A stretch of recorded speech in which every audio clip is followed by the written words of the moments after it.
Gloire soit rendue à Dieu. Que le nom de Jésus-Christ, notre Seigneur et Sauveur, soit glorifié.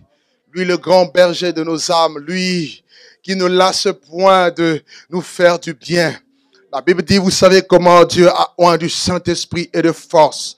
Jésus-Christ de Nazareth qui allait de lieu en lieu, guérissant tous ceux qui étaient sous l'empire du diable, car Dieu était avec lui. Et ce matin, il est là présent. Et je bénis sa présence. Car sans lui, je ne saurais me tenir devant vous. Sans lui, je ne saurais faire son œuvre. Sans lui, je ne saurais, oh oui, l'adorer. Sans sa présence, sans son esprit et sans son onction. Je veux lui dire encore combien je suis faible, combien je suis nul, combien je suis, oui, je suis vraiment faible, afin que sa puissance s'accomplisse, afin que son onction se manifeste au plus haut niveau, au plus haut degré, au nom de Jésus de Nazareth, afin que ma personne disparaisse et que lui seul prenne toute la place. Et ce, dans le nom merveilleux de Jésus. Et nous acclamons encore très fort le Seigneur, nous prenons notre place. Alléluia. Merci Jésus. Je vous prie de prendre place dans sa présence. Vous avez les bonjours, les salutations de la part de notre pasteur principal qui s'appelle Jésus-Christ. Quelqu'un n'a pas accepté cette acceptation. J'ai dit, tu as le bonjour du pasteur principal, Jésus-Christ. Et vous avez aussi les salutations de son adjoint, Douglas, qui est là. Amen. C'est lui le principal et je suis l'adjoint. Béni soit le nom du Seigneur. Amen. Quelquefois, on oublie, on marque pasteur titulaire, pasteur responsable, pasteur principal. C'est vrai, mais n'oublions pas que le responsable, c'est d'abord Christ, la tête de l'Église. Alors, je vais nous apporter un passage, un message ce matin qui nous concerne, qui est très important, qui concerne le pardon. Le pardon et ses conséquences. Nous allons prendre nos Bibles dans le livre de Matthieu chapitre 6, le verset 12. Nous prenons juste deux textes que nous allons lire rapidement et nous passons dans notre prédication. Matthieu chapitre 6, le verset 12. Pardonne-nous nos offenses, comme nous aussi nous pardonnons à ceux qui nous ont offensés. Pardonne-nous nos offenses, comme nous aussi nous pardonnons à ceux qui nous ont offensés. Matthieu chapitre 18. Je vous demanderai une dernière fois si nous pouvons tous ensemble nous lever dans la présence de Dieu. Nous allons lire ce texte. Merci. Nous allons commencer à lire les textes debout pour honorer Dieu, honorer sa parole. Matthieu chapitre 18, nous lisons à partir du verset 21 jusqu'au verset 35. Alors Pierre s'approcha de lui et dit, « Seigneur, combien de fois pardonnerai-je à mon frère lorsqu'il péchera contre moi? Serait-ce jusqu'à 7 fois? » Jésus lui dit, « Je ne te dis pas jusqu'à 7 fois, mais jusqu'à 77 fois 7 fois. C'est pourquoi le royaume des cieux sera semblable à un roi qui voulut faire rendre compte à ses serviteurs. Quand il se mit à compter, on lui en amena un qui devait 10 000 talents. Et comme il n'avait pas de quoi payer, son maître ordonna qu'il soit vendu, lui, sa femme et ses enfants et tout ce qu'il avait, et que la dette soit acquittée. Le serviteur se jetant à terre et se prosterna devant lui et dit, « Seigneur, aie patience envers moi, je te payerai tout. » Ému de compassion, le maître de ce serviteur le laissa aller et lui remit la dette. Après qu'il fut sorti, ce serviteur rencontra un de ses compagnons qui lui devait 100 deniers et il le saisit et l'étrangla en disant, « Paye ce que tu me dois. » Son compagnon, se jetant à terre, le suppliait, disait, « Aie patience envers moi et je te payerai. » Mais l'autre ne le voulut pas et il le jeta en prison jusqu'à ce qu'il ait payé le dernier. Ce qu'il devait plutôt. Et ses compagnons, ayant vu ce qui était arrivé, furent profondément attristés. Ils allèrent raconter à leur maître tout ce qui s'était passé. Alors le maître fit appeler ce serviteur et lui dit, « Méchant serviteur, je t'avais remis en entier ta dette parce que tu m'en avais supplié. Ne devais-tu pas aussi avoir pitié de ton compagnon comme j'ai eu pitié de toi? » Et son maître, irrité, le livra au bourreau jusqu'à ce qu'il ait payé tout ce qu'il devait. Verset 35. C'est ainsi que mon Père céleste vous traitera si chacun de vous ne pardonne pas à son frère de tout son cœur. Parole du Seigneur. Amen. Asseyez-vous dans la présence de Dieu. Merci de me donner un bon son du micro. Le pardon. C'est quoi le pardon? Qu'est-ce que c'est?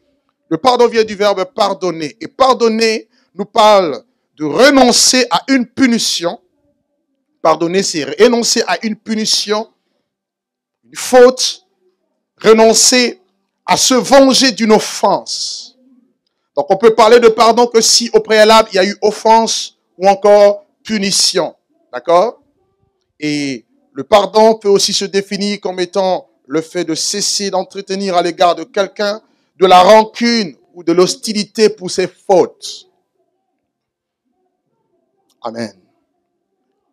Je disais Amen. C'est quoi une offense? Parce qu'il nous dit, pardonne-nous nos offenses comme nous pardonnons aussi à ceux qui nous ont offensés.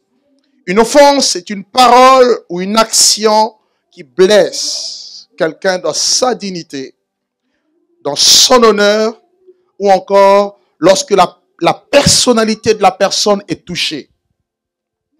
Lorsqu'on vous offense, c'est-à-dire on vous adresse des paroles qui vous blessent. On pose des actes qui vous touchent au plus profond de votre âme, qui peut aller jusqu'à vous humilier. Donc une offense, c'est aussi une faute ou un péché contre Dieu d'abord et ensuite contre les hommes. Je disais qu'une offense, c'est aussi une faute contre Dieu d'abord et aussi contre les hommes. Et selon la Bible, toute offense, tout péché entraîne des conséquences, c'est-à-dire des punitions ou encore un châtiment. Et je voulais quand même définir le mot punition avant de nous aider à comprendre cette prédication. Une punition peut se définir comme une peine infligée par une faute. Une peine infligée par une faute. Un manquement au règlement. Cela veut dire qu'on fixe des règles. Il y a des règles qui sont établies, mais vous allez à l'encontre de ce qui a été dit. À l'encontre des règles qui ont été établies par une personne qui a une autorité. Et lorsque vous faites le contraire, vous offensez la personne, vous offensez forcément Dieu d'abord, et cela entraîne forcément un châtiment, une punition. C'est ça, la punition. La punition peut se définir comme le châtiment, une pénalité ou encore une sanction. Donc, on ne peut pas parler de pardon s'il n'y a pas punition préalable. Amen. Dieu, qui a fondé le monde, qui a établi le monde sur sa parole. La Bible dit que Dieu soutient toutes choses par sa parole puissante. Et dans la parole de Dieu, vous avez ce qu'on appelle la loi de Dieu. Psaume chapitre 19 le dit, la loi de l'Éternel est parfaite et elle restaure l'âme. Donc Dieu est un Dieu de loi. Dieu est un Dieu de règles. Il le dira lui-même dans le livre de Jérémie, au chapitre 31, si ces lois arrivent à passer, cela veut dire que Israël ne retournera pas dans son pays. C'est-à-dire quoi? Dieu a établi des règles qui soutiennent le monde. Et Dieu, dans sa parole, il y a la loi qui le lie à lui-même et à toutes les choses ou toutes les personnes que Dieu crée. C'est la raison pour laquelle on parle de la loi de Dieu, on parle de la loi, des lois naturelles, on parle de lois qui régissent l'humanité. Donc Dieu est lié par sa parole. Et dans sa parole, nous est révélée la justice de Dieu. Et toute personne qui viole la justice ou qui va à l'encontre de la justice ou des lois de Dieu, pêche ou encore offense Dieu. Et quand vous offensez Dieu, forcément, vous allez avoir le châtiment. Amen. C'est ce qui s'est passé le jour où Lucifer se rébellait contre Dieu. La Bible dit qu'il fut créé parfait en beauté. Il était dans le jardin d'Éden jusqu'au jour où le péché fut trouvé en lui. Le jour où le péché a été trouvé en lui, il fut précipité. Dieu l'a chassé, il a été dénaturé. de l'astre de lumière qu'il était, astre brillant, Lucifer, nom qui signifie porteur de lumière, il est devenu le prince du monde des ténèbres. Il est devenu le dragon rouge feu. Sa nature a été dénaturée. Pourquoi? Parce qu'il est parti à l'encontre des lois que Dieu avait établies. Là où il n'y a pas les lois, il y a le désordre. Et Dieu a cadré les choses pour que l'ordre de Dieu soit maintenu. Et tout châtiment, toute transgression, parce que le mot péché même signifie la transgression de la loi. 1 Jean chapitre 3 le dit. Le péché, c'est la transgression de la loi. Et à chaque fois qu'on transgresse la loi de Dieu, il y a un châtiment.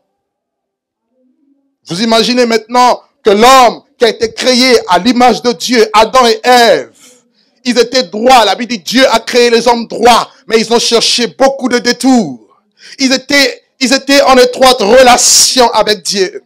Ils étaient en étroite communion. Adam pouvait voir Dieu. Il pouvait vivre dans l'atmosphère de Dieu. Jusqu'au jour où ils vont désobéir à l'ordre de Dieu. Dieu avait dit, le jour où tu en mangeras de ce fruit défendu, tu mourras. Donc il y avait un châtiment. Tu perdras ma présence. Tu perdras ma confiance. Tu perdras cette gloire qui t'enveloppait. Et Romains chapitre 5, le verset 17 nous dit, par l'offense d'un seul homme, la mort a régné par lui seul. Adam a violé la loi de Dieu. Adam et Ève ont péché. Et voilà comment le châtiment de Dieu les a frappés. Excusez-moi, nous devons comprendre la notion de la sainteté de Dieu, de la justice de Dieu, avant de comprendre c'est quoi l'amour de Dieu. Beaucoup de personnes pêchent malgré le fait qu'ils connaissent Dieu parce qu'ils pensent qu'ils disent que Dieu est amour. Dieu qui est amour ne veut pas dire qu'il tolère tout. Est-ce que quelqu'un m'entend? Non, son amour se manifeste dans le fait que, étant pécheur, il est venu te prendre la position de bassesse pour te lever. Et tu n'as plus d'excuses parce qu'il t'a déjà positionné en lui par Jésus-Christ. Donc, regardez un peu le fait. Je bénis Dieu que pendant cette nuit, je n'ai même pas réussi à dormir pendant que l'Esprit de Dieu était en train de m'enseigner ces choses. Il dit, regarde, Dieu est saint, il est pur, il est droit, il est juste. L'homme pêche. Je parlerai tout à l'heure des conséquences du péché. Il tombe, mais c'est le même Dieu d'amour qui revient au même jardin relever l'homme. Alors qu'il y avait la punition. Il devait périr éternellement. Mais dans son amour, il revient ramener l'homme à la raison. Amen. La punition, c'était quoi? D'Adam, c'était la mort. Dis à ton voisin la mort. Et ce n'est pas normal que tu vives dans la mort. Parce que la mort, c'est l'absence de vie. Qui dit absence de vie, dit absence de Dieu. Dieu n'est pas là. Et la plus grande misère qu'un homme peut connaître, ce n'est pas quand tu as les poches vides.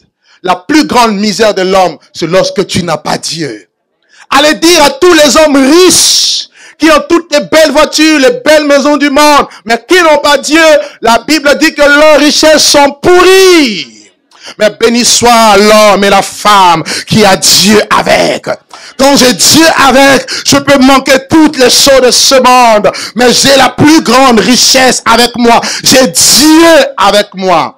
Jette l'or dans la poussière et le Tout-Puissant sera ton or. Le Tout-Puissant sera ton argent. Notre force en tant qu'enfant de Dieu, c'est être dans le jardin d'Éden. On nous l'a plusieurs fois parlé ici. Être dans le jardin d'Éden. Être dans la présence de Dieu. Avoir Dieu avec soi. Marcher dans la gloire de Dieu. Tu dois commencer à demander ça, Seigneur. Je veux que tu m'accompagnes. Je ne veux pas être seul. Je veux qu'en marquant le pas en avant, que toi tu aies marqué le pas avant moi. C'est ça qui sera ta protection, c'est ça qui sera ta bénédiction et c'est ça qui sera ta force. Et le jour où tu perdras ces choses, même les bénédictions que Dieu te donnera, tu ne trouveras jamais la satisfaction. La raison pour laquelle vous allez voir des gens ont l'argent, ils ont tout, ils ont des enfants, mais il y a toujours un manque dans leur cœur. Ce manque-là, c'est la gloire de Dieu, c'est la présence de Dieu. Or, la Bible dit tous sont péchés et sont privés de la gloire de Dieu. Est-ce que quelqu'un m'entend ce matin? Que Dieu bénisse sa parole. 2 deux conséquences du péché. La première chose, il y a le châtiment de Dieu. Dieu punit l'homme. Le châtiment, Dieu le chasse du jardin et ce vêtement de gloire qui l'enveloppait, le quitte. À partir de ce moment-là, Adam est vendu au péché. Écrivez très bien. Il est vendu au péché. Donc, à chaque fois que tu pêches, tu te vends au péché. Jean chapitre 8, le verset 34 nous dit, quiconque se livre au péché devient esclave du péché. Donc, à chaque fois que tu désobéis, tu transgresses la loi de Dieu, tu te vends toi-même. Tu as été vendu. Notre père Adam nous a tous vendus. Nous étions tous sacrifiés, vendus au péché, vendus au diable. Et ça, c'était gratuitement. Mais j'ai une bonne nouvelle tout à l'heure à vous annoncer. La deuxième conséquence du péché, c'était quoi? C'est que le diable, puisque vous avez été vendus au péché, il vient maintenant vous condamner.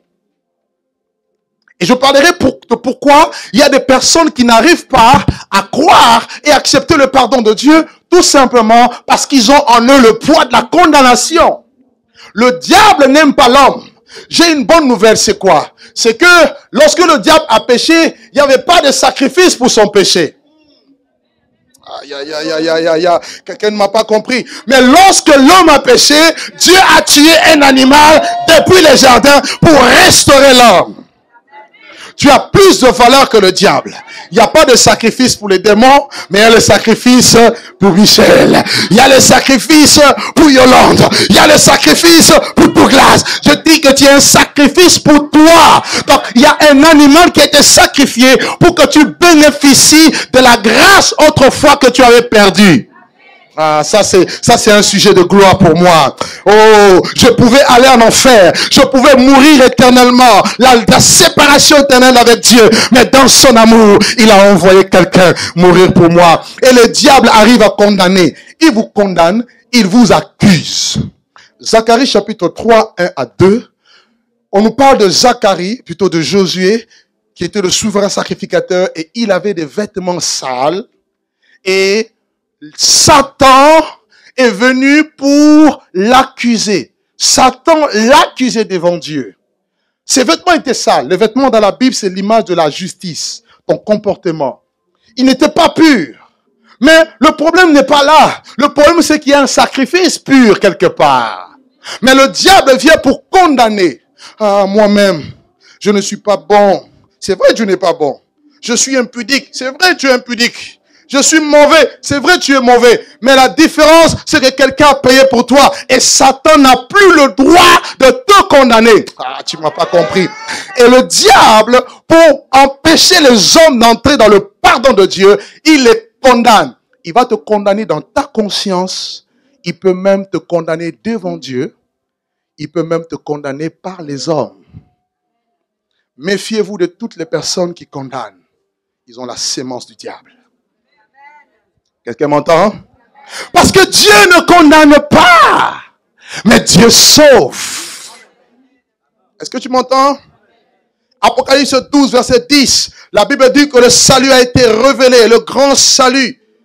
Et l'accusateur de nos frères a été précipité. Celui qui les accusait devant Dieu nuit et jour.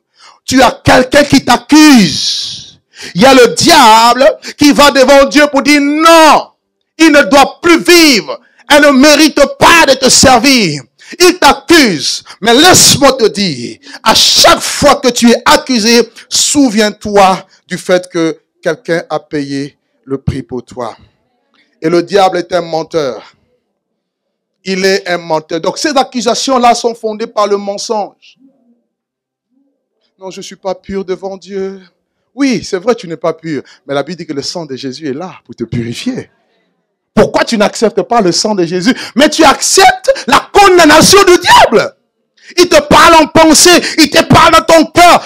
Beaucoup de chrétiens pensent que toutes les voix qu'ils entendent, c'est Dieu. C'est faux. Le diable aussi peut vous parler. Il peut chercher à vous condamner. Mais je bénis Dieu parce que j'ai été vendu gratuitement. Mais c'est gratuitement aussi que j'ai été racheté. Ah, quelqu'un ne m'a pas compris. Ésaïe chapitre 52, verset 3 nous dit.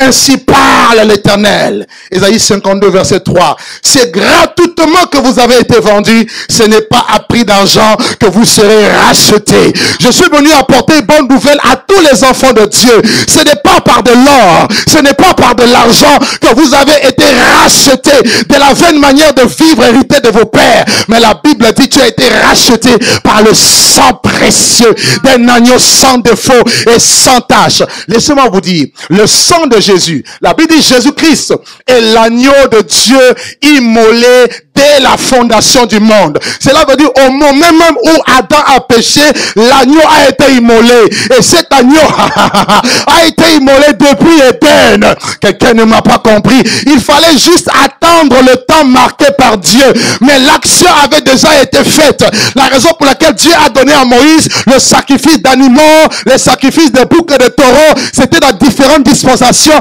en attendant le sacrifice le plus grand et le plus parfait que Jésus-Christ devait accomplir au poteau de la croix et présenter un sang. Pourquoi le sang? Parce que le sang, c'est la vie. Et seule la vie peut pardonner le péché. Quelqu'un ne m'a pas compris. La vie est plus que la mort.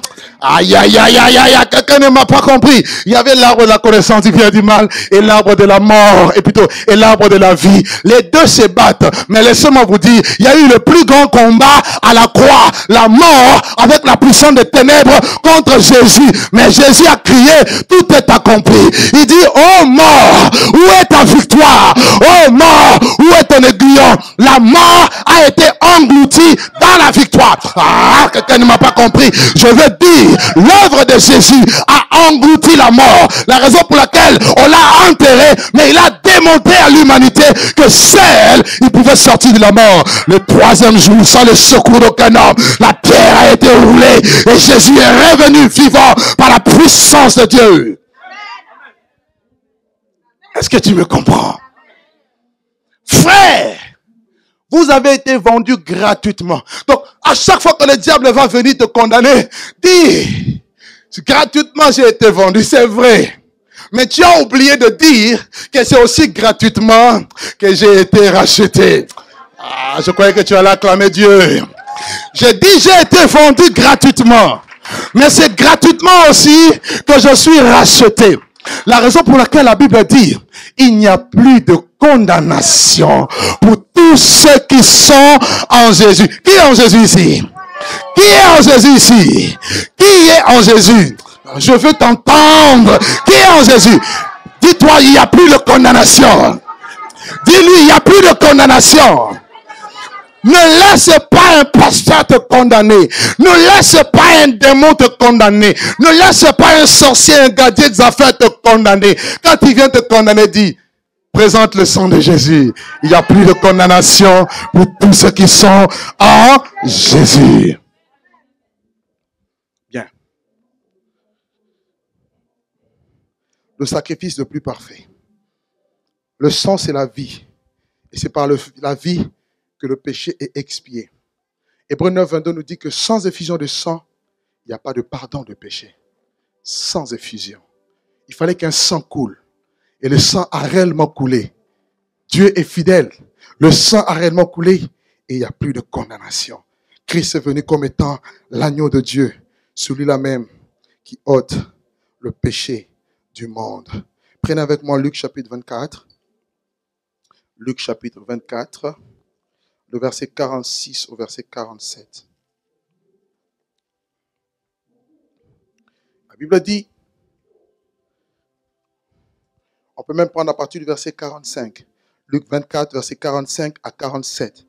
Il est dit, alors il leur ouvrit l'esprit afin qu'ils comprennent les Écritures. Et il leur dit, ainsi est-il écrit que le Christ souffrirait et qu'il ressusciterait des morts le troisième jour et que la repentance et le pardon des péchés seraient prêchés en son nom à toutes les nations, à commencer par Jérusalem. Donc, par le sacrifice de Jésus, le pardon à l'humanité est possible. Vous allez voir que Christ, après avoir fait le sacrifice, il est monté devant son Père, d'Apocalypse. Alors que l'ange, un des vieillards, disait, qui ouvrira le livre et qui rompra le sept sceaux? Et l'un des vieillards qui était là, qui pleurait beaucoup. Jean pleurait beaucoup, plutôt il disait, en regardant le livre, je pleurais parce que je n'ai vu personne qui fut trouvé digne d'ouvrir le livre ni de le regarder. Mais l'un des vieillards me dit, ne pleure point, car voici l'agneau de Dieu, le lion de la tribu de Juda a vaincu pour rompre le sceau, pour ouvrir le livre et rompre les sceaux. Et pendant que toute l'armée céleste commençait à l'adorer, il voit, Apocalypse 5, verset 9, 8 à 9, il voit les 24 vieillards et les 4 êtres vivants qui chantaient un cantique nouveau et qui disaient, tu as été immolé et tu as racheté pour Dieu par ton sang les hommes de toute tribu, de toute langue, de tout peuple et de toute nation. Ma question est celle-ci, de quel peuple es-tu? Ma question est celle-ci, de quelle nation es-tu? Il y a aujourd'hui des gens qui disent, non, Jésus-Christ était venu pour les Juifs. C'est le Dieu des Blancs. Ce n'est pas notre Dieu. C'est faux. La Bible dit que son sang a coulé pour les hommes de toutes les langues, les hommes de toutes les tribus, les hommes de tous les peuples. Amen. Et quel que soit le péché commis, quelle que soit la gravité de ton mal, le pardon de Dieu est disponible pour toi gratuitement. Il suffit de le croire. Il suffit de croire au pardon. Amen.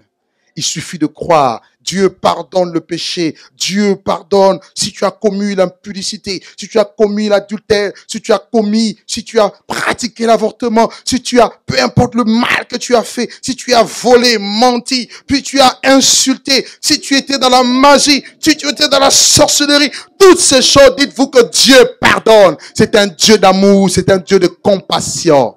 Alléluia. Alléluia. Alors, le tout premier point que je vais parler avec vous, c'est quand Dieu pardonne. Quand Dieu pardonne. Nous avons lu dans le premier texte, pardonne-nous nos offenses, comme nous pardonnons aussi à ceux qui nous ont offensés. Alors, quand Dieu pardonne, premièrement, il ne tient pas compte du péché et de sa gravité. Dieu pardonne tout le péché, quelle que soit la gravité du péché. Vous savez, David, l'homme selon le cœur de Dieu, était parti avec Bathsheba, une femme mariée.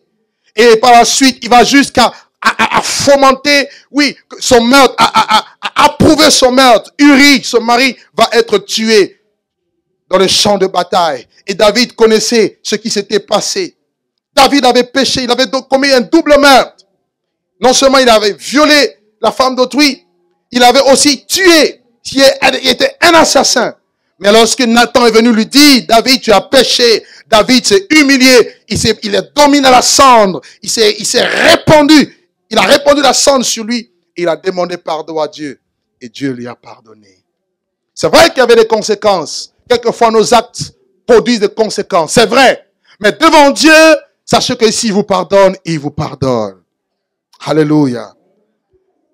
Deuxièmement, lorsque Dieu pardonne, la dette que vous aviez avec lui est effacée.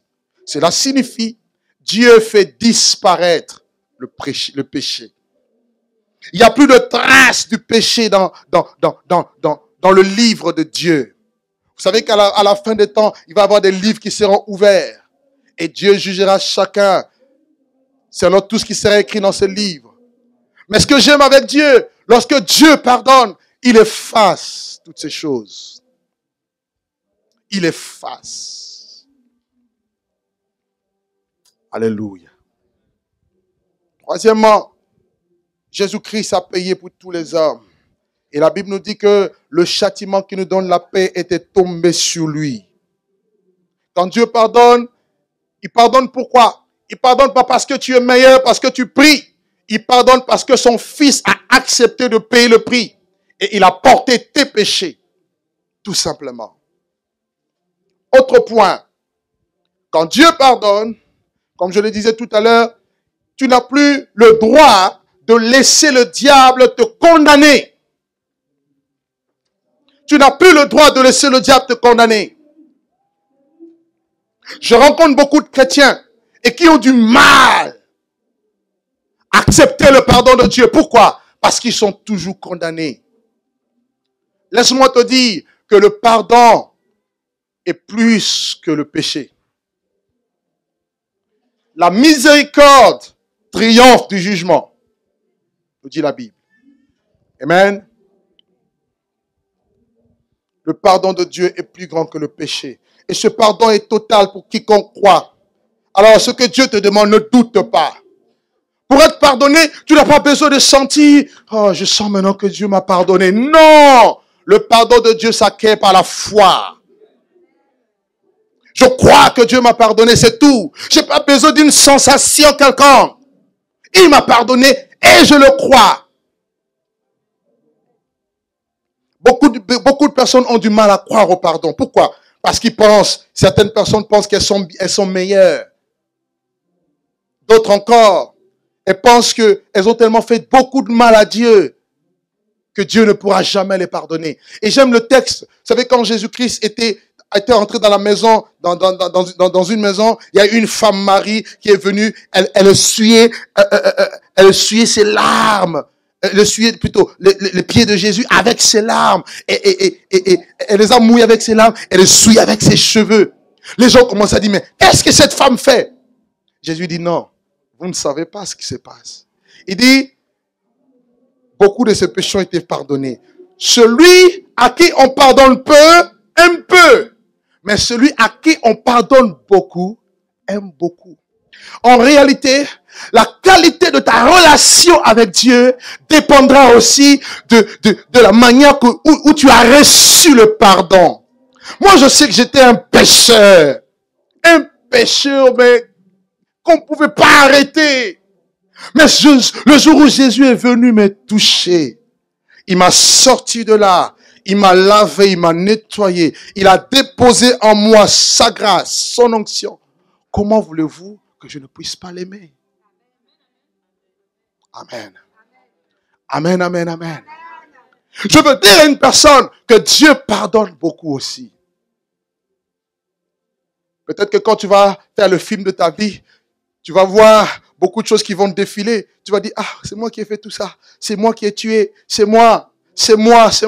Oui, mais ne laisse pas le diable te condamner en disant, oui, parce que tu l'as fait, ton avenir s'est gâché. Dieu est plus grand que ton péché. Là où le péché abonde, la grâce surabonde. Amen. Que le nom du Seigneur soit béni. Le pardon est la preuve d'amour de Dieu. Tu ne peux pas aimer sans pardonner. Et la preuve que Dieu nous a aimés, c'est qu'il nous a pardonnés. La Bible dit, à peine mourrait-on pour quelqu'un de juste, mais Christ est mort pour des impies autant marqués. Pour autant marqués, il est mort pour ceux-là qui n'étaient même pas dignes de mourir. Est-ce que vous êtes prêts à vous sacrifier pour des méchants, pour des personnes qui vous font du mal? Jésus n'est pas venu se sacrifier pour les gens qui lui ont fait du bien. C'était les gens, les plus grands pécheurs, qui ont blessé son âme. Et c'est pour eux que Jésus est venu. Et il est mort pour eux. La preuve de son amour. Et ce que j'aime avec Dieu, c'est quoi? C'est que Dieu pardonne sans condition. Alléluia. Dieu pardonne sans condition. Il n'y a pas de condition, mes amis. Et David pouvait le dire dans Psaume 103, mon âme bénit l'Éternel et que tout ce qui est à moi bénisse son Saint-Nom. C'est lui, l'Éternel, qui pardonne toutes tes iniquités et qui guérit toutes tes maladies. Vous allez prendre Jérémie chapitre 50, le verset 20. Jérémie chapitre 50, le verset 20. Ésaïe 55, le verset 7. Ésaïe chapitre 55, le verset 7. Où Ésaïe nous dit, Dieu ne se lasse pas de pardonner. Nous avons un Dieu qui ne se fatigue pas. La preuve, le jour où tu t'es donné à Jésus, tu lui as demandé pardon. Mais tu vas te rendre compte que tout au long de ta marche chrétienne, tu continues à pécher. Qui ici ne pêche pas? Lève la main. Qui ne pêche pas ici? Alors je vais te dire, vraiment, il faut que tu ailles tout de suite au ciel. Parce que nous péchons tous. Jean dit que si nous disons que nous n'avons pas de péché, nous le faisons menteur. Et la vérité n'est pas en nous. Nous péchons. Je pêche. Mais pas volontairement, attention. Je ne vais pas dire, écoute, Seigneur, écoute, je vais tomber quand même dans la pudicité. Et puis je sais que tu vas me pardonner. Non, c'est pas comme ça que ça marche. Touche ton voisin comme ça. Dis-lui, c'est pas comme ça que ça marche. Je vais voler un peu et puis je vais demander pardon à Dieu. Non, non, non, non. Mais il t'arrive quand même, tout au long de ta marche, de broncher. Avoir une mauvaise pensée contre quelqu'un, c'est déjà un péché. On pêche en pensée, on pêche en action, on pêche aussi par omission. On pêche. Mais malgré le fait qu'il nous a déjà pardonné le jour de notre conversion, il continue toujours à nous pardonner. Oh, oh. Ça, c'est la bonté de Dieu. La Bible dit, si nous confessons nos péchés, il est fidèle et juste pour nous les pardonner et pour nous purifier de toute iniquité. Donc quand le péché s'attache à toi, dit, péché, c'est vrai, tu es venu. Mais merci Jésus pour ton sang. Est-ce que quelqu'un peut acclamer Dieu? J'aime toujours acclamer le Seigneur pour son sang. Merci Seigneur pour le sang qui a coulé à la croix. Le sang qui parle mieux que le sang d'Abel. Ce sang est disponible. Quelqu'un dit c'est pas un savon de Marseille, c'est vrai, mais c'est toujours disponible. Dieu ne se lasse pas de pardonner. Voilà les caractéristiques de Dieu. Dans Néhémie chapitre 9, verset 17, il est dit, « Et tu es un Dieu prêt à pardonner, compatissant et miséricordieux, lent à la colère et riche en bonté. » Alléluia. Dieu est prêt à pardonner. C'est-à-dire quoi? C'est-à-dire, il sait que tu vas lui faire du mal. Il sait que tu vas lui offenser. Mais il est prêt à te pardonner. Je vous donne ces caractéristiques pour entrer dans la deuxième caractéristique. Parce que vous allez voir que nous avons du mal à pardonner. Vous avez un cœur. Aujourd'hui, tu seras délivré. Touche ton voisin. Aujourd'hui, c'est ta délivrance. Touche-le. Dis, aujourd'hui, c'est ta délivrance.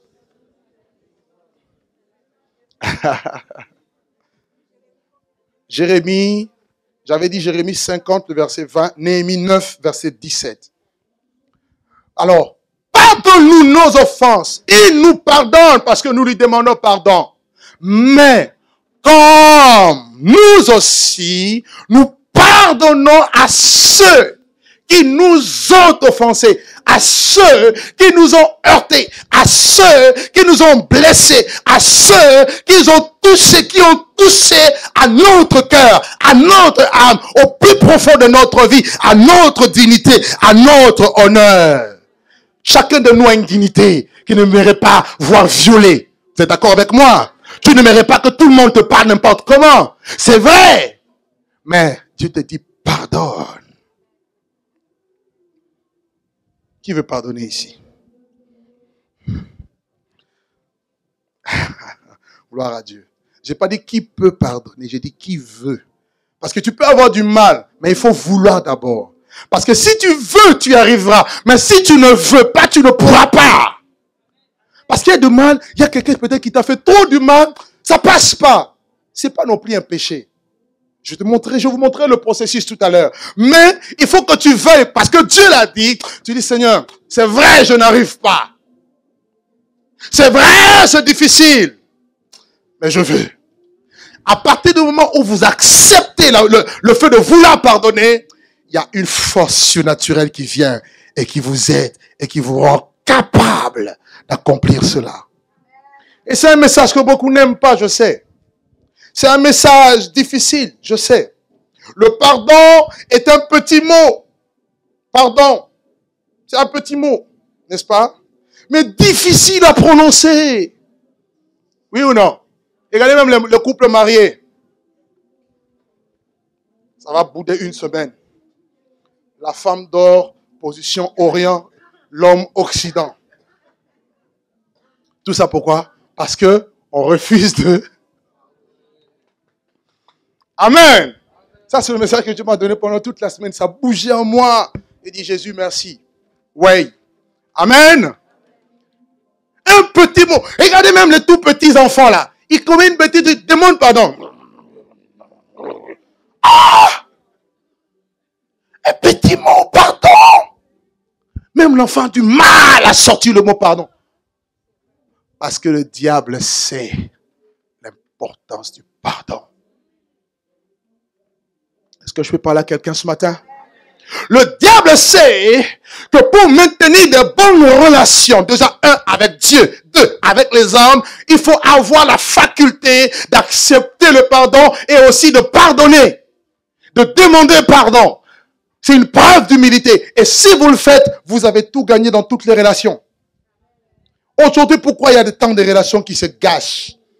Aujourd'hui, pourquoi tant de personnes ne vivent pas en paix? Pourquoi il n'y a pas le bonheur dans la vie de beaucoup de personnes? Il y a quelque chose qu'on n'arrive pas à déceler. C'est un problème qui ronge dans le cœur. C'est un problème de pardon. On est là, on en veut à quelqu'un. On a de la rancœur contre quelqu'un. On le dit pas, mais sans le savoir. Ça nous ronge. Ça nous vole notre paix. Et ça nous bloque. Ça nous empêche de progresser avec Dieu. Et on ne comprend pas pourquoi on n'avance pas. Il y a un problème de pardon. Pardonne nos offenses comme nous pardonnons aussi à ceux qui nous ont offensés. Le pardon est la clé du succès. Je veux m'expliquer vers la fin. Alléluia. Le pardon est une clé du succès. Alors sachez que le diable poussera toujours les hommes à scandaliser les autres. Jésus dit, il est impossible qu'il arrive de scandale. Vous êtes d'accord avec moi? Mais malheur par qui le scandale arrive. Donc, les scandales arriveront. Ça peut être dans ton couple, ça peut être à l'école, ça peut être au travail, ça peut même être à l'église. Tu peux être scandalisé. Quelqu'un peut être un objet, un sujet de scandale.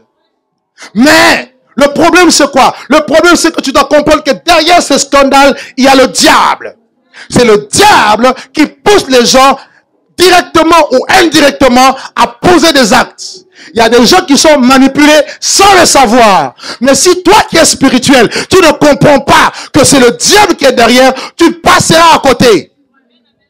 Est-ce que je peux parler ce matin? Je ne vous entends pas. Est-ce que je peux parler ce matin? Le pardon et ses conséquences. Le diable pousse les gens à des querelles, à s'enflammer, à la haine. Pourquoi? Parce que son but, c'est de détruire. C'est de détruire vos relations. Nous sommes en tant que chrétiens une famille chrétienne. Mais pourquoi il y a toujours ces petits serpents qui essaient d'entrer? C'est le diable. Parce que son but, c'est quoi? C'est de te détruire. S'il n'arrive pas à te détruire au travail, il peut même chercher à te détruire dans l'église. Ne pensez pas que l'église, tout le monde est saint. C'est faux. Est-ce que je peux parler? Jésus est Seigneur. Alléluia. Gloire à Dieu. Luc 17, 1, vous allez le lire. Alors, avant de toucher le pardon des hommes et les conséquences, pourquoi il faut pardonner, retournons rapidement à la parabole que nous avons vue. Il y a un homme, un roi qui avait des serviteurs qui lui devaient de l'argent. Il appelle une personne qui lui devait plus de 10 000 talents, 10 talents, des choses comme ça. C'est-à-dire beaucoup d'argent. Il appelle et dit, Timothée, viens. Toi, tu me dois 100 000 euros. Ils sont mes 100 000 euros. Non, maître, tu comprends, je n'ai rien, tout. Tu te supplie, vraiment, pardonne-moi. Ok, j'ai pitié de toi. C'est pas grave. Ne me donne plus cette somme. Rentre chez toi. Ta dette est remise. Rentre. Maintenant, lui, il a reçu le plus gros pardon.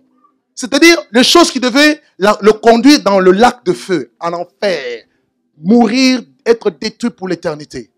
Maintenant, celui qui lui a rendu la dette, lui a fait grâce.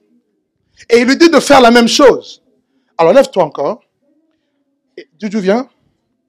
Alors lui, il me devait moi. Admettons, c'est moi Jésus.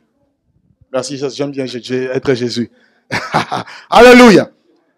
Il me devait 100 000, je lui ai rendu la dette. Il rencontre maintenant Juju qui lui devait juste 1 000 euros. Ou encore 1000, c'est trop. 100 euros. Il dit, quoi, tu me dois me rendre mes 100 euros. Non, excuse-moi, Timothée, ma famille est un peu en difficulté, je te rendrai ton argent. Et attends encore un peu. Il dit, non, je n'attends pas. Il le cogne, il le bat, il le met en prison. Alors que tous les deux sont mes serviteurs. Lui, il avait la grosse dette, je lui ai rendu la dette. Lui, il avait une petite dette, non envers moi, mais envers lui. Maintenant, moi, j'apprends cela. J'ai dit, quoi? Comment est-ce que Timothée peut se comporter de la sorte? Je lui ai rendu plus de 100 000 euros. À cause de 100 euros, Il n'arrive pas à pardonner son frère. Allez, amenez-le-moi. Merci. À partir de ce moment-là, Timothée n'avait plus grâce devant Dieu. Dieu le prend, il le livre au bourreau, et le bourreau le maltraite. Et la Bible dit, c'est ainsi que votre Père vous traitera toutes les personnes qui ne veulent pas pardonner de tout leur cœur.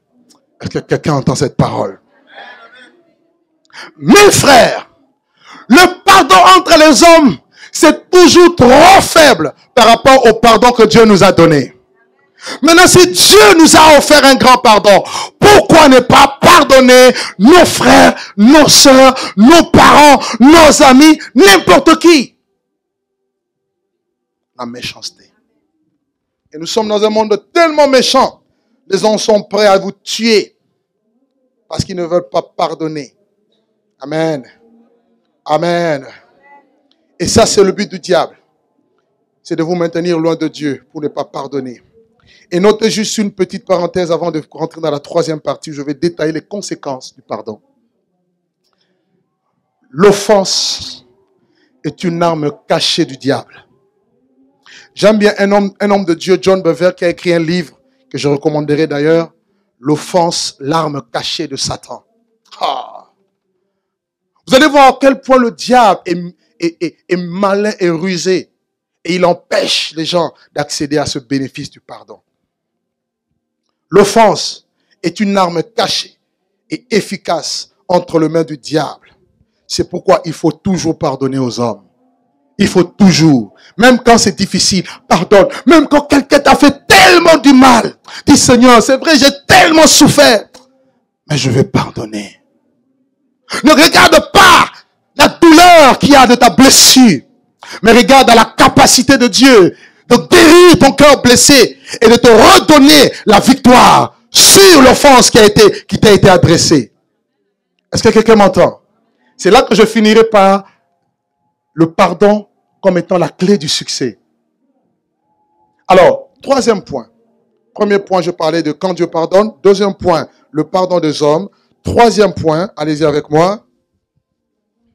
Pourquoi pardonner? Troisième grand point. Pourquoi pardonner? Quelles sont les raisons bibliques qui nous poussent à pardonner? 1. Nous pardonnons parce que Dieu nous le demande. Tu dois pardonner parce que Dieu te le demande.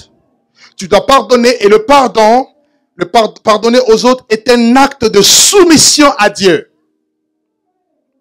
D'accord? Est un acte de soumission à Dieu. Donc quelqu'un qui refuse de pardonner ne se soumet pas à Dieu. Et si tu ne te soumets pas à Dieu, cela veut dire que tu es vulnérable. Tu es exposé et le diable peut facilement te toucher. Et je reviendrai tout à l'heure, vous allez voir que la plupart des gens, notamment dans la délivrance, vous avez des démons qui ont du mal à partir parce que souvent des gens ont le problème de pardon. Le manque de pardon empêche la délivrance totale. Amen. Jacques chapitre 4, le verset 7. Soumettez-vous à Dieu et résistez au diable et il fuira loin de vous. Alors notez que le pardon n'est pas une faiblesse. Ce n'est pas parce que vous demandez pardon que vous êtes faible. Moi, lui demander elle pardon, depuis quand? Je ne veux pas quand même me rabaisser jusque-là. Tu te trompes. Au contraire, fais-le. Allô? Alléluia. Alléluia. Le pardon n'est pas une faiblesse. Le pardon est une force. Ça peut être une faiblesse devant les hommes. Vous avez vu, non? Hein? Vous avez vu, non? Ah, elle est venue, hein? Ah, elle est venue, elle m'a demandé pardon. Ouais, moi, tu vois, moi, on ne blague pas avec moi. Mais en faisant ça, en fait, c'est toi qui tombes. Mais lui qui t'a demandé pardon, Dieu lève. Si tu as compris, c'est là que tu pouvais acclamer Dieu. Je dis que le pardon n'est pas une faiblesse. Le pardon est une force. Bien. Un autre point. Vous pouvez prendre Colossiens chapitre 3, le verset 13, par exemple. Colossiens 3, verset 13, où Paul dit, « Supportez-vous les uns les autres, et si l'un a sujet de se plaindre de l'autre, pardonnez-vous réciproquement. De même que Christ vous a pardonné, pardonnez-vous. » Parce que Christ vous a pardonné, vous aussi, pardonnez-vous. Un autre point. Pourquoi pardonner? Tout simplement parce que Dieu nous pardonne. Le pardon, tu vas libérer ton cœur Tout simplement parce que Dieu t'a pardonné. C'est la conséquence du pardon que tu reçois de Dieu. Quelqu'un qui n'a pas reçu le pardon de Dieu aura du mal à pardonner parce qu'il n'a pas reçu le pardon de Dieu. Troisième point. Pourquoi pardonner? Parce que lorsque vous pardonnez aux autres, vous imitez Dieu. Lorsque vous pardonnez aux autres, vous devenez imitateur de Dieu. Vous ressemblez à Dieu. Et dans Éphésiens chapitre 4, par exemple, Éphésiens 4, le verset 32, la Bible dit, soyez bons les uns envers les autres, compatissants, vous pardonnant réciproquement. Car Dieu, comme Dieu vous a pardonné en Christ, pardonnez-vous comme Dieu vous a pardonné. Et le chapitre 5, le verset 1er, Éphésiens 5, verset 1, il dit, c'est la suite, il dit, devenez donc les imitateurs de Dieu, comme les enfants bien-aimés. Donc, pourquoi doit-on pardonner? Pour imiter Dieu qui nous a pardonné. Est-ce que c'est clair? Donc, si tu ne pardonnes pas, tu imites qui? Le diable n'a pas de pitié. Vous avez des gens qui sont sans pitié. Ils sont des fils du diable. Alléluia. Regardez, pour vous montrer que le diable n'a pas de pitié. Lorsque Dieu, il a voulu toucher Job, Dieu lui a permis de toucher Job. En un jour. En un jour, il a tué ses 10 enfants. Il a détruit toutes ses richesses. Et il a détruit sa santé. Donc le diable, en une seconde, peut vous pulvériser. C'est ce que Jésus a dit. Satan vous a réclamé pour vous cribler comme le froment. Mais je priais pour toi. Quelqu'un qui est sans pitié est un fils du diable. Et vous avez des hommes sans pitié. Ils n'ont pas l'amour de Dieu. Dieu est amour. La raison pour laquelle il pardonne. Je vous ai montré, il est toujours prêt à pardonner. Prompt à pardonner. Telle est la nature de Dieu. Devenez des imitateurs de Dieu. Comme Dieu pardonne et prêt à pardonner. Soyez aussi prêts à pardonner. Alléluia. Alléluia. Oh, que Dieu soit béni. Une autre raison, pourquoi faut-il pardonner? Le manque de pardon vous éloigne de Dieu. Le manque de pardon vous éloigne de Dieu. Quand vous ne pardonnez pas, vous allez voir que même dans l'adoration, vous n'arriverez pas à vous approcher de Dieu. Parce qu'il y a des barrières. Le manque de pardon met des barrières. Je vais m'expliquer tout à l'heure.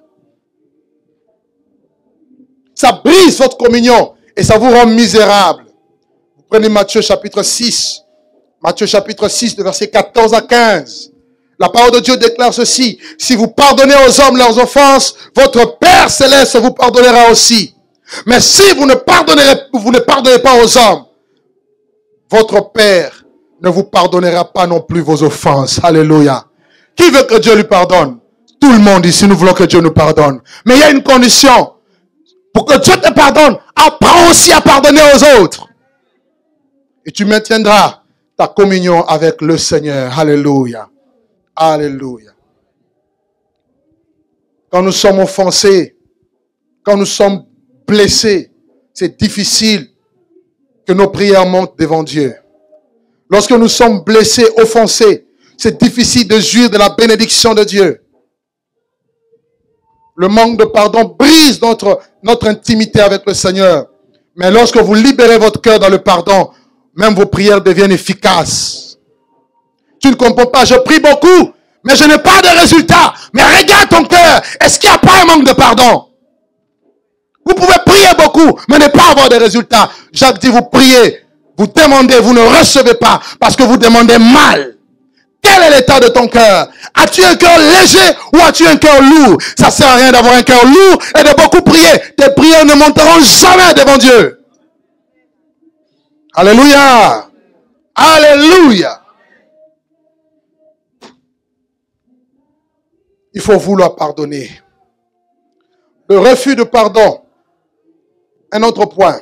Lorsque vous refusez de pardonner, je le prends dans le texte de la parabole que je vous ai donnée. Lorsque vous refusez de pardonner, vous êtes livré au tourment. Voilà pourquoi beaucoup de personnes sont tourmentées. Voilà comment beaucoup de personnes manquent la paix. Elles sont là. C'est une paix de façade. On est bien maquillé. comme les hôtesses de l'air. Quand vous entrez, bienvenue à bord. Mais le cœur souffre. L'apparence. Qu'est-ce que ce monde aujourd'hui met l'accent sur l'apparence? Tout le monde veut soigner son image. Belle coiffure. Un habillement magnifique. Mais un cœur meurtri. Mais un cœur offensé. Lorsque vous refusez de pardonner, Dieu lui-même vous livre au tourment. Le maître disait, je vais le livrer entre les mains des bourreaux. Alors dans la Bible, les bourreaux représentent quoi? Dans la Bible, les bourreaux peuvent représenter Satan et ses démons. Quand vous ne pardonnez pas, le diable a un droit légal sur votre vie. Tu ne comprends pas. Tu ne comprends pas. Beaucoup de personnes font les choses, prient, mais ils ne comprennent pas des fois comment les choses n'avancent pas. Mais ils ne savent pas qu'il faut d'abord régler sa vie d'après la parole de Dieu. Tu as peut-être été livré au bourreau. Un bourreau, c'est qui? Un bourreau, c'est une personne qui maltraite une autre personne, qui te torture. Les bourreaux étaient costauds. Ils avaient pour rôle, mission de torturer les gens. Tu es là, tu pries, mais tu as l'impression que tu es toujours torturé. Est-ce qu'il n'y a pas un problème de manque de pardon quelque part? Alléluia. Les affaires ne marchent pas. La vie spirituelle ne progresse pas. Les dons spirituels ne fonctionnent pas. Rien ne marche.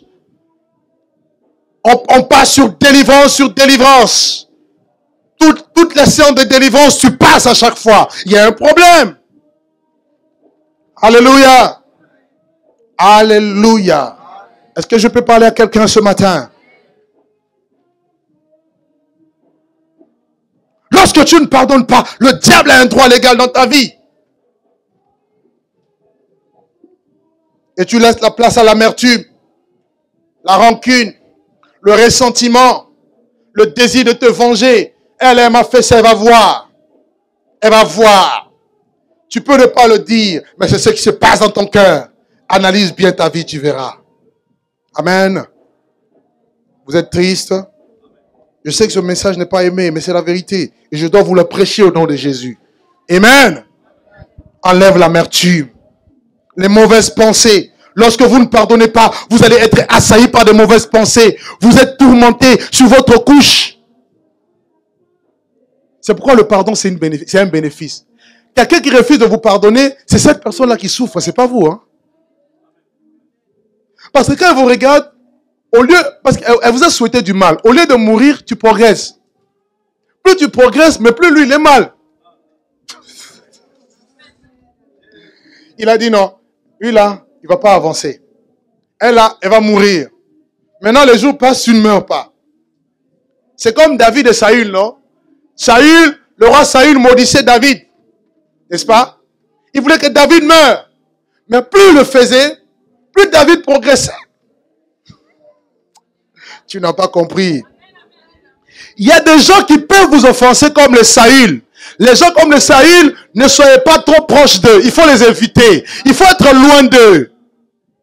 Parce qu'ils sont jaloux de vous à cause de l'onction qui est sur vous et à cause de l'approbation de Dieu. Laisse-moi te dire, rien que l'approbation de Dieu dans ta vie engendre des jaloux dans ta vie. Tu ne comprends pas. Tu n'as pas la plus belle Mercedes, mais tout le monde t'en veut. Ah, quelqu'un ne m'a pas compris. Tu n'as pas des habits, je sais pas, des habits des rois, des reines. Mais tout le monde est applaudi. Elle se prend pour qui? Elle s'habille toujours comme ça, chic. Mais le problème, ce n'est pas toi. Le problème, c'est l'huile qui coule. Ah, quelqu'un ne m'a pas compris. Parce que quand l'huile coule, forcément, tu as des jaloux. Pourquoi? Là, parce que l'huile coule en face des adversaires. Tu oins d'huile ma tête et ma coupe déborde. Tu dresses une table en face de mes adversaires. Donc, pour avoir l'huile, il faut avoir des adversaires. Donc, plus tes adversaires sont nombreux, plus l'huile va remplir et ta coupe va déborder. Alors, c'était le cas de David. David ne comprenait pas. David avait été oint, mais il n'était pas au pouvoir. Il n'était pas sur le trône. Après avoir tué Goliath, les gens chantaient. Saül a battu 1000, David 10 000. Jalousie. Quand tu vois les jaloux, méfie-toi. Méfie-toi des gens qui sont jaloux. Parce que les jaloux peuvent te tuer. Aïe, aïe, aïe, aïe, tu m'as pas compris. J'ai dit quelqu'un de jaloux peut tuer. Parce qu'un jaloux va forcément te blesser. Ah, vous pensez que lui, vous pensez quoi? Il va tout faire pour dire quelque chose qui va te détruire. Mais laisse-moi célébrer mon Dieu parce que j'ai battu Goliath que personne n'a pu battre. Est-ce que je peux parler encore? Est-ce que je peux parler finir? Alléluia! Alléluia! Donc, David était là. Saül cherche à le tuer, mais David fuyait. Saül avait la haine contre David. David, bien qu'il ait été insulté, attaqué, offensé, David a pardonné Saül. David était en paix, il était dans l'assurance, alors que Saül était tourmenté. Ah, quelqu'un ne me comprend pas. Comment un roi peut-il être tourmenté par un bébé? C'est la même chose. Comment est-ce que la naissance d'un roi, bébé, à Bethléem peut déranger un grand roi assis sur son trône à Jérusalem? Le problème, c'est que le bébé venait de naître roi. On ne naît jamais roi. On est prince, on devient roi. Mais lui n'est pas né prince, mais il est né roi. Ah, quelqu'un ne m'a pas compris. Je suis venu dire à une personne, la gloire de Dieu dans ta vie va susciter des jaloux. Ne crois pas que tout le monde va t'acclamer. Ne crois pas, ne le crois pas. Détrompe-toi. Amen. Amen. Tu ne comprends pas au travail, tout le monde est contre toi. Tout le monde veut te virer. Mais ils ne te vireront pas. Au contraire, c'est eux qui seront virés. Tu sais pourquoi? Parce qu'un trou qu'on a construit, qu'on a creusé pour toi, ce n'est pas toi qui vas y entrer, mais c'est ceux qui ont creusé ce trou qui y entreront. Quelqu'un ne m'a pas compris. On a dit, il ne passera pas le 31 décembre. On a déjà sélectionné dans la liste des cabris. Mais je suis venu dire à quelqu'un, il va avoir remplacement. Tu seras remplacé et c'est la personne qui t'a choisi cabri qui va passer cabri. Alléluia. Alléluia. Sois dans l'assurance. N'aie pas de problème avec les gens. Si quelqu'un t'a fait du mal, pardonne. Si il veut en faire un problème, laisse-le en faire un problème. Mais toi, tu seras en paix. Tu marcheras dans l'assurance. Tu auras l'assurance comme un jeune lion. Tu vas te coucher. Tu vas te réveiller parce que l'Éternel est ton assurance. L'ange de l'Éternel campera autour de ceux qui le craignent. Dis à ton voisin, le pardon et ses conséquences. Dis-lui. Le pardon et ses conséquences. Amen, amen, amen, amen. Amen, amen, amen, amen, amen. Oh, est-ce que je peux finir? Est-ce que je peux finir? Même si tu as été abusé, même si les gens t'ont souhaité le mal, ne crains pas. Ton Dieu va changer la donne. 2 autres points et puis je termine. Le manque de pardon. Le manque de pardon enlève ta paix, va t'enlever la paix en Dieu, l'assurance. Et le manque de pardon va infecter ton environnement. Si tu ne pardonnes pas, tu laisseras l'amertume. Tu laisseras la place à la colère et à l'amertume. Or, la colère et l'amertume, c'est comme la gangrène. Ça te ronge de l'intérieur sans que tu ne te rendes compte. Et ça te rend amer. Tu es là, tu es désagréable. Des personnes qu'on rencontre qui sont désagréables. On te pose la question, mais pourquoi tu es désagréable? Tu ne sais pas. Tout simplement parce que tu as un problème de pardon. Amen. Ne sois pas désagréable. Pardonne. Si tu pardonnes, tu ne seras pas désagréable. Est-ce que je peux parler encore? Hébreux chapitre 12, versets 14 à 15. Recherchez la paix avec tous et la sanctification sans laquelle personne ne verra Dieu. Veillez à ce que personne ne se prive de la grâce de Dieu et à ce qu'aucune racine d'amertume produisant des rejetons ne produise du trouble et que plusieurs n'en soient infectés. L'amertume et la colère, lorsqu'elles contrôlent votre vie, elles vous rendent amère. Elles gâchent vos relations. Elles détruisent votre relation avec Dieu. Elles détruisent vos relations avec votre mari, votre femme, avec vos enfants, avec votre entourage, vos collègues, avec même l'église. Et le diable aime beaucoup passer par des gens qui ont l'amertume dans le cœur. Et il faut en être guéri de ce problème. Amen. Le pardon dégage le cœur de l'amertume, du ressentiment et de la colère. Tu ne comprends pas, tu traînes une colère en toi. Si tu demandes pardon, tu exprimes ton pardon, tu verras que tu seras dégagé de cela. Le diable n'aura plus le droit sur toi. Il n'aura plus la même mise sur toi parce que tu as libéré le pardon. Amen. Gloire soit rendue à Dieu. Et un dernier point, avant de conclure. Le pardon est nécessaire à la réconciliation. Pourquoi faut-il pardonner? Pour nous réconcilier. Et n'oubliez pas, le premier ministère des chrétiens, c'est le ministère de la réconciliation. Quand on parle de réconciliation, cela sous-entend que nos relations étaient cassées, brisées. Avec Dieu, certainement, mais aussi avec les hommes. Réconcilier veut dire rétablir des relations amicales entre les personnes qui étaient brouillées. Il y avait des conflits entre vous. Vous étiez dans une situation conflictuelle. Vous étiez dans désaccord. Et vous ne pouvez pas accéder à la réconciliation sans le pardon. La raison pour laquelle dans Matthieu 5, Jésus dit, Matthieu 5, 23, si quelqu'un va présenter son offrande à l'autel et qu'en cours de route, il se souvienne que quelqu'un a quelque chose contre lui, qu'est-ce qu'il doit faire? Il doit déposer son offrande et retourner se réconcilier. Amen. Amen. Vous savez, la stratégie du diable, c'est quoi? Moi, je suis quelqu'un, je donne un exemple. Non, moi, j'aime pas trop parler. Quand quelqu'un me fait quelque chose, je dis rien. Tu dis rien, mais tu le gardes dans ton cœur. Demain, tu diras rien, tu le garderas. Un jour, ton cœur va exploser. Et ça, c'est un grand défaut. Regarde ton voisin, dis-lui, change ce défaut. Touche-le comme ça. Ma soeur m'a fait du mal. Mais je dis rien. Je fais ça. Ça va, ma soeur? Sœur à Christ. Et un jour, pour un rien, elle est comme ça. Non, c'est pas qu'elle est comme ça. Elle a trop accumulé. Est-ce que je peux aider quelqu'un? Est-ce que je peux aider quelqu'un ce matin? Je dis que cette parole va nous délivrer. Nous allons prier tout à l'heure. Nous allons prier, hein? Ne vous inquiétez pas. Mais il faut que tu sois délivré dans ton cœur. Ne sois pas, parce que ça amène la rancune.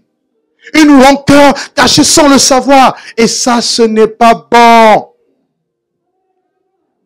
Quelqu'un te fait du mal, tu n'as pas apprécié. Dis, ma soeur, ce que tu m'as fait, je n'ai pas apprécié. Ah ouais? Pardon. Comme ça, c'est bon. Quand je te vois demain, il n'y a rien.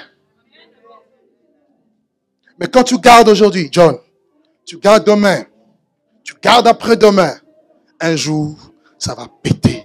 Et voilà comment le diable arrive à détruire les gens.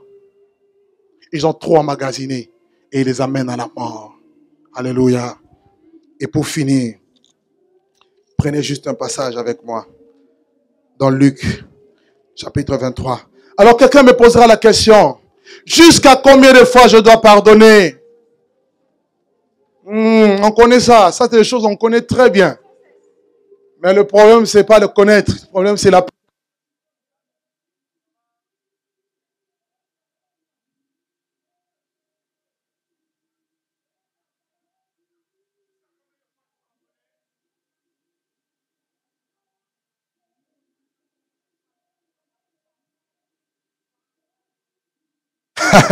Jusqu'à combien de fois il faut pardonner?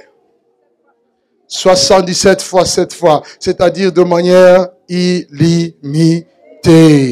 Alléluia. Amen. Et je termine. Le pardon est la base de maintien de toute relation.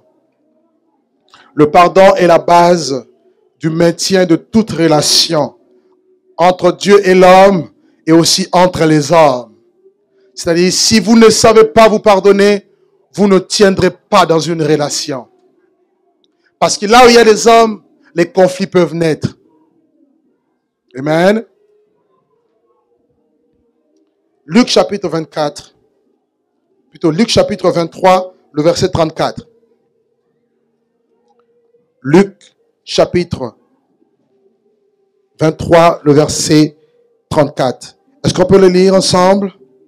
Ou je vais lire à haute voix. Jésus lui dit, pardonne-leur, car ils ne savent ce qu'ils font. Et ils partagèrent leurs vêtements en tirant au sort. Amen. Alors, suivez-moi, je suis en train de finir. Bien-aimés, je vous ai donné 2 textes au départ. Pardonne-nous nos offenses comme nous pardonnons aussi à ceux qui nous ont offensés. Le Fils de Dieu arrive. Celui-là même qui devait porter le péché de l'humanité. La Bible nous dira qu'on va l'arrêter parce qu'il a été accusé faussement. C'est-à-dire il a été offensé. Il a été blessé dans son âme. De voir à quel point il a nourri les gens Et c'est les mêmes personnes qui ont dit, crucifiez-le. Il a fait du bien, comme je vous disais au départ. Jésus-Christ allait de lieu en lieu. Il n'a fait du mal à personne. Il y avait besoin de guérison, il guérissait. Il y avait besoin de manger, il multipliait la nourriture. Il y avait besoin de guérison, de délivrance, il délivrait. Malgré le bien qu'il avait fait, les hommes se sont retournés contre lui. Jésus, en tant qu'homme, avait tous les droits de haïr les hommes. Oui. Parce que quand on vous fait du mal, c'est normal qu'il y ait une haine qui monte en vous. Mais parce qu'il savait que derrière cette haine, il n'y avait pas les hommes, mais il y avait le diable qui était derrière. Et si Jésus avait réagi à la haine des hommes, vous et moi, personne ne serait sauvé. Tu ne m'as pas compris. Parce que Jésus avait compris cela, il a accepté de libérer le pardon malgré lui. Pourquoi je dis malgré lui? Parce que quand Jésus était sur terre, il pardonnait les gens. Mais là, à la croix, Jésus n'a pas dit je les pardonne. Il dit Père, pardonne-leur. Quelqu'un ne m'a pas compris ce matin. Je suis en train de finir, comprendre très bien, sinon tu risques de ne pas comprendre la révélation. Je veux dire que le pardon est aussi, John, la clé de la réussite, la clé du succès. Or, il était venu pour sauver les hommes. Le succès de Jésus devait être le salut d'un grand nombre. Mais le diable, le sachant, il s'est dit, comment est-ce que je peux faire pour arrêter cet homme? Comment est-ce que je peux faire pour arrêter ce Jésus qui me dérange autant? Alors je vais pousser les gens qui vont le haïr. Il est entré en Judas pour que Judas trahisse Jésus. Mais regardez, lorsque Judas a amené le troupe, Jésus l'a embrassé et dit, Judas, mon ami. Ah, ça c'est la première victoire. Ne te laisse pas emporter parce que les autres font du mal. Surmonte le mal par le bien. Ne te venge pas. À Dieu la vengeance. À Dieu la rétribution. Je suis venu dire à une personne, Jésus n'a pas regardé les hommes. Il a vu le diable qui manipulait les hommes. Parce qu'à la croix, nous dit la Bible, il a dépouillé les dominations. Il a dépouillé les autorités. Il les a livrées publiquement au spectacle en triomphant d'elles. Et il savait, il avait affaire non aux hommes physiques, mais il avait affaire aux esprits qui animaient ces hommes. Et Jésus n'a pas lutté contre la chair et le sang, mais Jésus a lutté contre les esprits. Et il dit, ce n'est pas de votre faute. Vous ne savez pas ce que vous êtes en train de faire. Quand les gens te blessent, ils ne savent pas ce qu'ils sont en train de faire. Le diable est entraîné pour te blesser. Mais sache que derrière chaque blessure, il y a un succès. Est-ce que c'est Brésil, tu es avec moi ce matin? Non, je sens que tu n'es pas connecté. Je dis derrière chaque blessure, derrière chaque offense, se cache un sujet de gloire, se cache une réussite. Quand Jésus a dit cela, Jésus a triomphé. La raison pour laquelle toi et moi, nous sommes là aujourd'hui. Si nous étions là ce jour-là, Golgotha, nous aussi on allait l'insulter. Mais Jésus dit non, ils ne savent pas ce qu'ils sont en train de faire. Pardonne-leur, pardonne-leur, pardonne-leur. Il était incapable lui-même de libérer le pardon. Il dit, Père, je suis incapable parce que je suis trop blessé. C'est normal. Quand tu es limité, fais au secours. Demande au secours. Invoque l'Éternel et l'Éternel te répondra. Et Dieu lui a pardonné. La raison pour laquelle, mes frères, toi et moi, nous sommes venus aujourd'hui célébrer. Il y a les chrétiens dans le monde entier. Combien de chrétiens pêchent jusqu'aujourd'hui? Mais Jésus se dresse toujours comme un avocat auprès du Père. Quand le Père veut tomber, frapper, Dieu dit non. Jésus dit non. Il est notre avocat. Victime propre. Alléluia. Une victime expiatoire. Il dit non, Père. Regarde, mon sang a coulé pour Nadine. Regarde, mon sang a coulé pour Josette. Regarde, mon sang a coulé pour Niki. Mon sang a coulé pour... Donc tu ne peux pas être condamné parce qu'il est là, il te défend, quel que soit ton problème. Alléluia. Et ça, j'ai parlé de Jésus. Tu me diras, mais Jésus est Dieu. Jésus est le Fils de Dieu. Mais il n'y a pas eu que Jésus. Il y a eu dans la Bible un homme qui s'appelait Joseph. Il avait des promesses. Il avait des grandes visions. Il avait la bénédiction de Dieu. Mais Dieu a permis que ses propres frères, au nombre de 11, puissent le haïr, puissent l'offenser, puissent le blesser. Pendant que ces choses étaient en train de se passer, il ne comprenait rien. Il pouvait même haïr Dieu. Mais je suis en train de dire à quelqu'un, quoi qu'il arrive, quoi que les autres fassent, ne les regarde pas mal. Regarde la main de Dieu derrière. Parce que même derrière Satan, il y a Dieu. Ah, quelqu'un ne m'a pas compris. Même derrière les démons, Dieu a sa main toute puissante.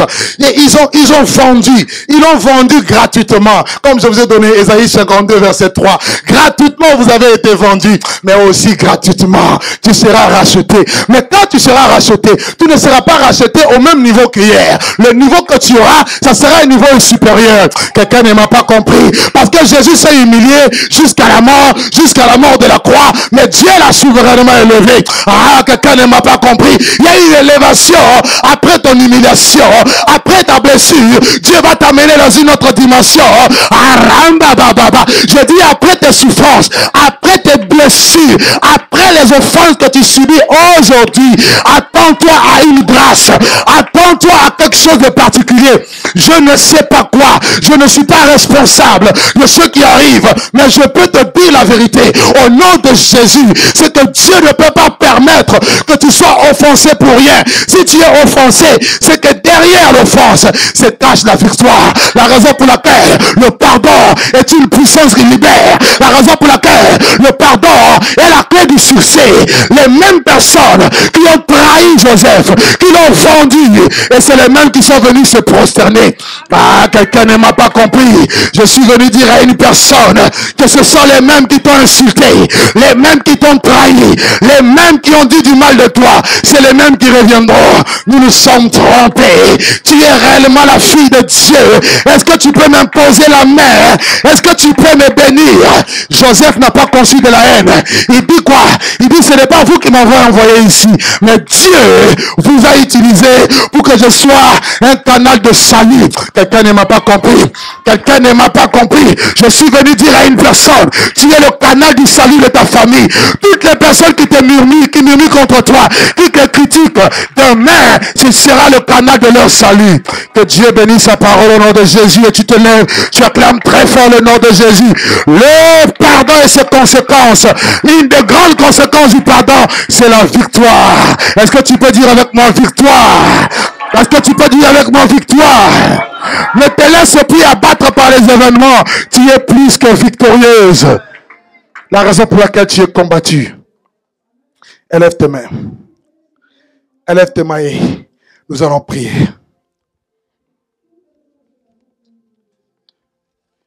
Je vais demander 2 prières rapidement et je veux prier pour quelques cas. Tu vas élever ta voix là où tu es. Si tu as offensé Dieu, tu vas rapidement lui demander pardon. En moins d'1 minute, élève ta voix et prie le Seigneur, quel que soit le péché. Je veux vraiment que tu élèves ta voix parce que quelque chose va se passer. Je veux prier pour certaines personnes. Si réellement cette parole descend en vous, vous allez voir des choses qui vont radicalement changer. Et ça ne sera plus jamais la même. Élève ta voix, commence à prier, demande pardon à Dieu. Au nom de Jésus. Seigneur, Seigneur, Seigneur, Seigneur, Seigneur, je viens te demander pardon. Je viens te demander pardon.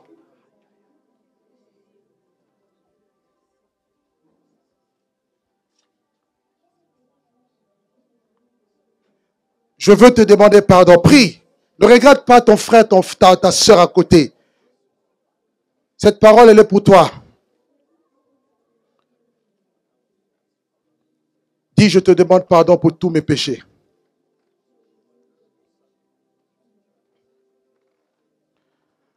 Non, vous êtes en train de chuchoter, de murmurer. Je vous demande d'élever la voix. Que chacun élève sa voix, s'il vous plaît. Lorsqu'on élève la voix, on doit entendre. N'aie pas peur que quelqu'un entende ce que tu as à dire. Tu es devant ton Dieu. Élève ta voix, ne chuchote pas. Élève ta voix. Prie. Seigneur, je viens te demander pardon. Pardon pour mes péchés. Pardon pour mes fautes. Pardon pour mes erreurs.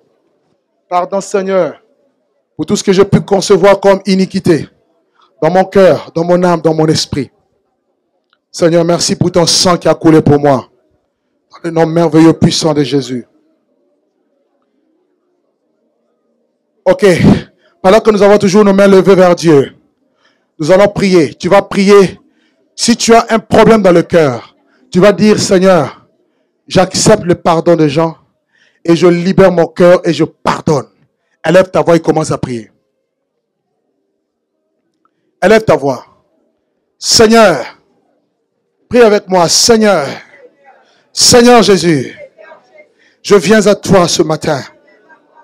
Je viens ouvrir mon cœur, à libérer mon cœur, à libérer le pardon contre toutes les personnes qui m'ont fait du mal.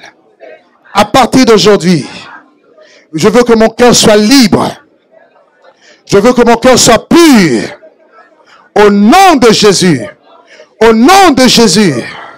Pardonne-les. J'ouvre mon cœur et j'accepte le pardon de tous ceux qui m'ont fait du mal. Au nom de Jésus. Au nom de Jésus. Au nom de Jésus. À partir d'aujourd'hui, ma vie ne sera plus jamais la même. À partir d'aujourd'hui, aucun esprit ne va loger dans ma vie, ne va loger dans mon corps. Au nom de Jésus. Au nom de Jésus. Au nom de Jésus. Que tout le monde pose sa main sur sa tête. Au nom de Jésus, continue à prier avec moi. Au nom de Jésus. Au nom de Jésus. S'il y a un esprit, s'il y a un lien familial, s'il y a un lien familial plutôt, que ce lien soit brisé. Au nom de Jésus. Et s'il y a un esprit dans ma vie qui bloque ma vie, qui bloque ma percée, qui bloque mon avancement, qui bloque mon épanouissement, qu'il soit chassé. Qu'il soit chassé. Maintenant. Maintenant. Maintenant. Maintenant. Au nom de Jésus. Au nom de Jésus. Au nom de Jésus. Je veux être libre. Je veux être libre.